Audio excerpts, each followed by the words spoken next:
भोजन का सामान किसी के रास्ते में भेजा जाए, ये कभी हो ही नहीं सकता।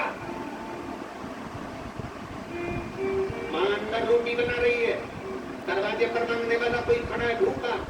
मां ने अपने बेटे से कहा कि ये रोटी लेकर जाओ, और उसको देकर बेटे ने रोटी दी तो मां के हिस्से में पुण्य नहीं आएगा?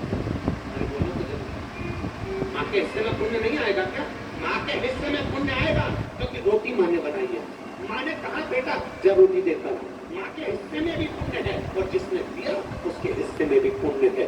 तो यहाँ अगर तुमने नौकरानी को भेजा कि ये सामान रख के आओ, पूजन का सामान देकर आओ, तो इतने में तो तेरी ये गति नहीं होना चाहिए कि तेरे ऊपर इतना बड़ा दोष नहीं होना चाहिए, तेरी ये गति होना ही नहीं चाहिए।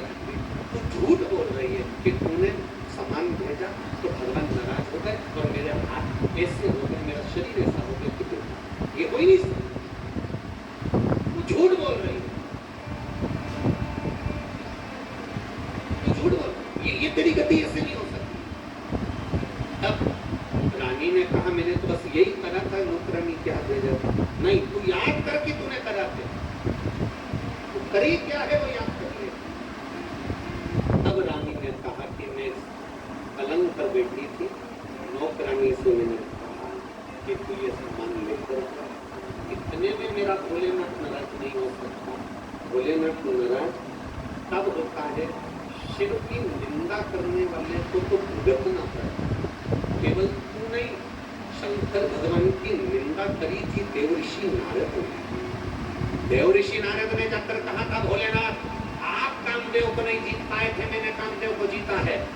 शंकर भगवान की निंदा नामदेव नारद ने करी, और शंकर भगवान की निंदा नारद ने करी, तो शिव जी ने कहा नारद तुमने ये बात मुझसे कह दी, पर नारायण से जाकर मत कहना कि तुम ये शब्द मत बोलना कि तुम हमको जीते।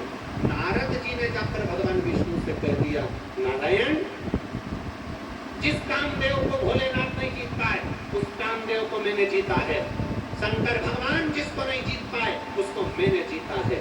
भगवान विष्णु की आंख से आंसू बह गए। लक्ष्मी जी ने पूछा तुम रो रहे हो, क्यों रो रहे हो?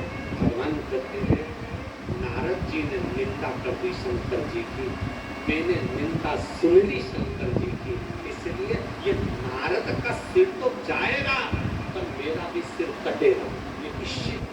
वही हुआ, नारद को बंदर का मुंह लगा, रामचरितमानस में लिखा, और भगवान विष्णु ने शंकर की निंदा सुनी थी, इसलिए उनका सिर कटा तो घोड़े का मुंह लगा।